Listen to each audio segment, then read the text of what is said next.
Let us draft this simple armhole princess bustier dress with scallop neckline, a bell sleeve with scallop hem design. So if you're interested in learning how to go about the pattern drafting of this dress, kindly watch this video to the end. And without further ado, let's get straight into the video.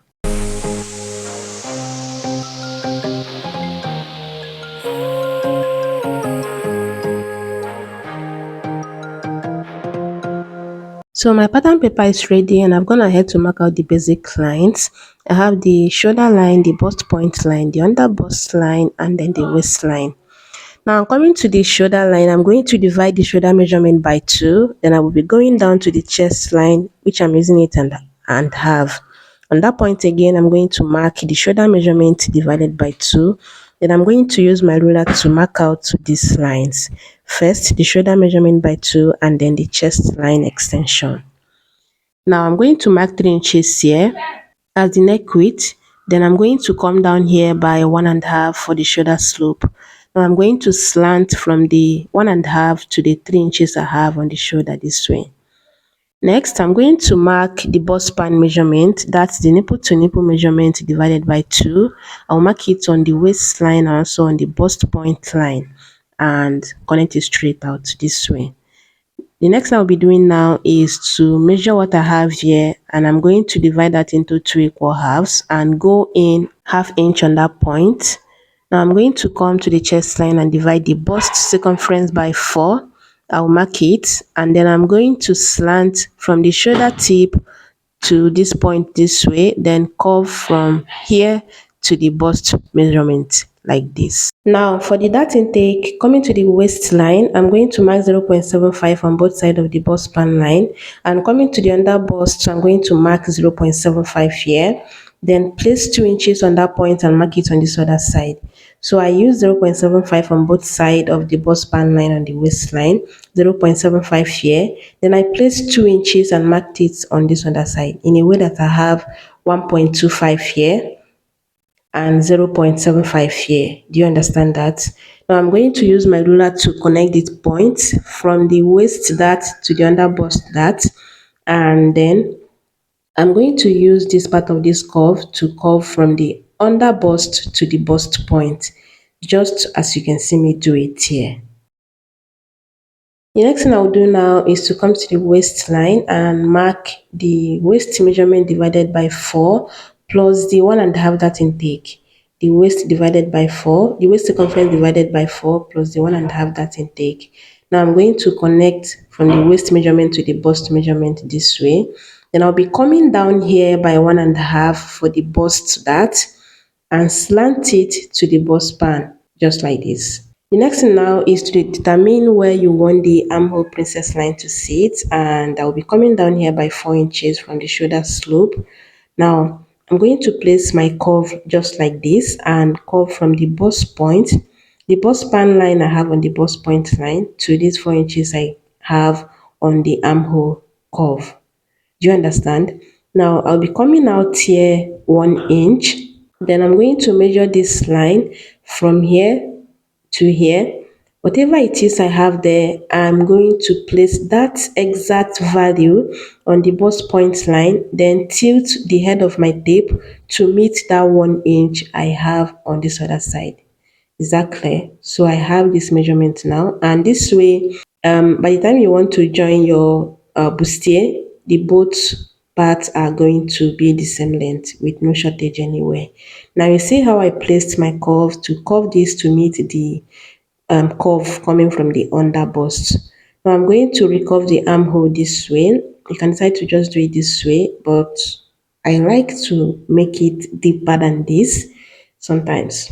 So I'll use this part of this curve to recurve the armhole this way, but I ended up cleaning up the one I want. So yeah, I know that I have my armhole curve that way, and while cutting, I cut out the one that I wanted. So now this is what we have for this bustier. The next thing now is the neckline, and I'm going to do 3.5 as the neck width here. So 3.5 as the neck width, then I'll be going down to 7 inches as the neck depth. Okay, depending on how low you want your neckline to be. Now coming to that neck depth, I'll be marking 5 inches here and mark the neck depth again on that point, which is 7 inches. So on the shoulder, I have 3.5 as the neck width. Then on the neck depth, I have 5.5 as the neck width there. So when I connect it out, you see that it's not the same measurement I have on the shoulder is what I have on the neck depth, except you want it that way. Now the next thing is to measure this line, and whatever you measure there, you're going to divide it into 3 equal halves. If you need to use your calculator, go ahead and do that at this point. Then you're going to mark out the intervals. Whatever you calculated, you're going to mark the intervals on this line, just the same way you can see me do it. Now I have the intervals this way. And then the next thing I'll do now is to measure one of these. I'll measure here and divide it into 2 equal halves. Then I'm going to mark it this way. On that point, I'll be going in by 1 inch. This depends on how pointy you want your scallop to be. If you want it pointier, you can do 1.25 or even 1.5. But anything less than 1 inch will not give you that pointy effect. And now I'm going to connect it this way. Then I'm going to repeat the exact same thing here, measure this interval and get the midpoint. And on that midpoint, I'll be going in by 1 inch. And that's the how pointy the scallop is going to be. Now I'm going to connect it the same way you can see me do it. Then I blended it in from the neck width to meet the first interval point. Yeah, the first point, just like this. Okay. So for this neckline, I ended up using 3 inches as the neck width, which you will still see later in this video, because I feel like I want it narrower going to the shoulder and wider going to the neck depth. So I'm blending it in the same way you can see me do it. Then when I get to this neck depth here on this corner, you can decide to just leave it like that, and while sewing, you sew it in a way that it will not be pointy, or better still, if it will be easy for you, go ahead and blend it in on that point, but just you're just trying to make sure that it's not too pointy on that point. It's kind of blended in. And that's pretty much about it for this front pattern. We are going to keep it aside and work on the back pattern. And now for the back pattern, measuring from the shoulder all the way to my waistline, I have 15.5. Then for the front pattern, I used 17 inches. The 1.5 difference is what I used there as the bust dart. So by the time I close in the bust dart, the two sides are going to align. You will see that later in this video. Now on the shoulder line, I'm going to divide the shoulder measurement by 2. Then I'll be going down to the chest line. And on that point, I'll mark the shoulder measurement divided by 2 again. Now I'm going to use my ruler to connect this out just like this. Next, I'm going to come in here 3 inches as the neck width. Then I will be coming down here 1 inch for the shoulder slope. Slant the shoulder slope to meet the neck width just like this.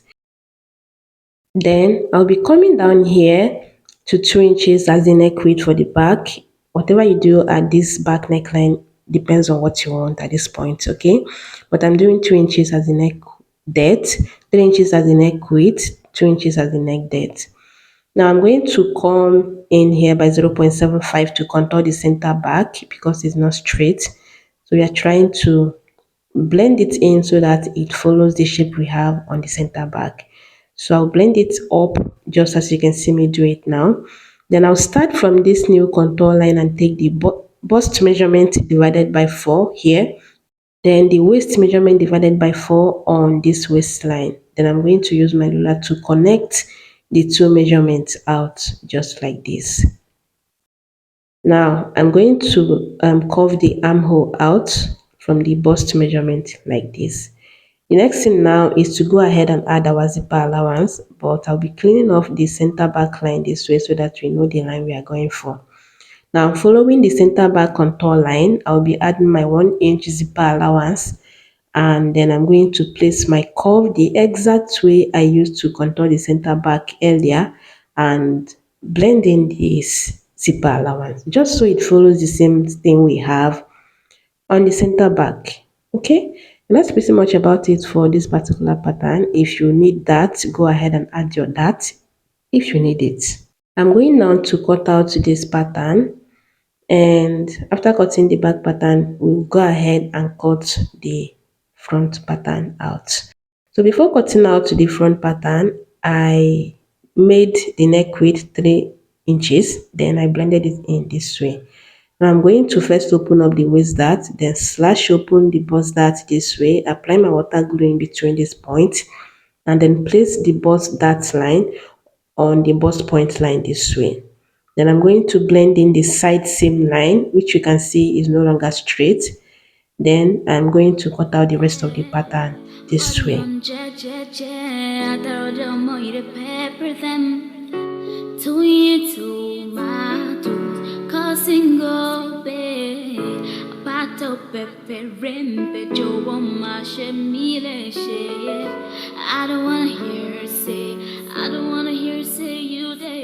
And right after cutting out the pattern, you're going to match up the side front and then the side back. And if there's excess, you're going to take it out, contour it this way, and you go ahead and shed it off with your scissors. Then after that, we'll be keeping this pattern aside and work on the skirt pattern. For the skirt pattern, I'm going ahead to create a space for the front and then the back part. We have the waistline, the hip line, the knee line, and then the skirt length. The skirt length is totally optional. Depends on where you want your skirt to sit. Now, I'll come to the waistline and divide the waist circumference divided by 4. I'll mark it. Then I'll mark the hip measurement divided by 4. Whatever it is I have on the hip, I'm going to place the exact value on the knee and come in 1.5. So this way, I just take out 1.5 from the hip measurement. Then I'm going to take it all the way, whatever it is I have on the knee, I'm going to take it all the way to the skirt length. Then I'm going to connect the measurement out just like this. So whatever length you choose to do with your skirt is totally optional, but the cutting is still the same process. Okay, even if you decide to make it shorter than what we have here, you're simply going to mark your length and you're still going to cut out the same measurement you have here. Yeah. So after blending the hip part, I'll come into the back pattern now. I'll be coming in from the center back here with the same value I used to contour the center back for the upper part. Then I'll blend it into the hip line this way. Now whatever you use to contour the waist, you're going to add 0.25 to it and mark it on the knee line and take it all the way to the skirt length. Let's say you use 0.75 to contour your center back, the waistline, you're going to use 1 inch to contour the knee line. Then you take it down to the skirt length and then you blend it into the hip line like this. Now, starting from this new contour line, I'll mark the waist measurement divided by 4 and mark the hip measurement divided by 4 on the hip line. Then whatever knee measurements I have on the waist, I'm going to mark it on this back knee too and take it all the way to the skirt length. Now I use my ruler to connect the measurements out just like this. Now to add the zipper allowance, I'll first clean off the center back line, then follow the center back contour line and add my zipper allowance of 1 inch, the same value I used for the upper pattern. Okay, you're going to mark it all the way to the skirt length. If you're going for the regular straight slit, okay, then you're going to connect the zipper allowance out this way. But if you're going for open and close slit, you're simply going to come up from your knee line. You go up 3 inches or 4 inches, depending on how high you want the slit to be. You're going to mark it out this way. Then now, whatever zipper allowance you have on the hip line, you're going to minus ½ inch and mark it on this point. Let's say you have 1 inch zipper allowance on the hip line, you're going to mark ½ inch. And you can see that it's not the same value we have on the hip that we have here. So you can decide to leave it this way, but I personally like to blend it in just like this. But like I said, if you choose to leave it like that, it's totally fine. So that's pretty much about it for this skirt pattern. We are now going to cut this out.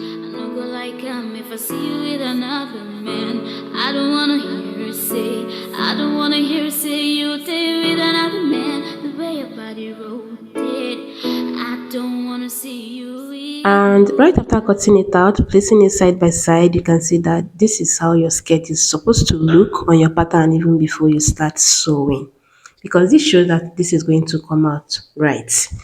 Now for the sleeve, If you're cutting this directly on your fabric, you're going to fold your fabric, of course.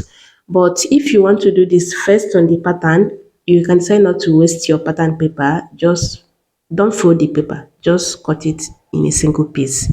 Do you understand? Then you're going to measure out the length of your sleeve, which should not be shorter than your wrist measurement, your wrist length. Okay? Then after you're sure of the length, you're not going to mark out that same value you usually use to fold out your sleeve, your basic sleeve. You're going to mark it out this way so that you have excess on the other side, which should not be less than 2 inches. Okay, it should not be less than 2 inches, the excess you have on the other side. And you're going to go down to what you usually use to cover out your sleeve cap. Okay, from the sleeve cap to the sleeve width. Do you understand? You go ahead and cover out your sleeve this way.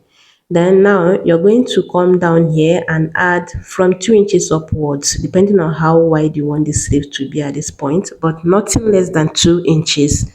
Then you're going to connect it from that 2 inches up like this. Can you see? Then you're going to blend in this part this way. This is just how you go about your bell sleeve.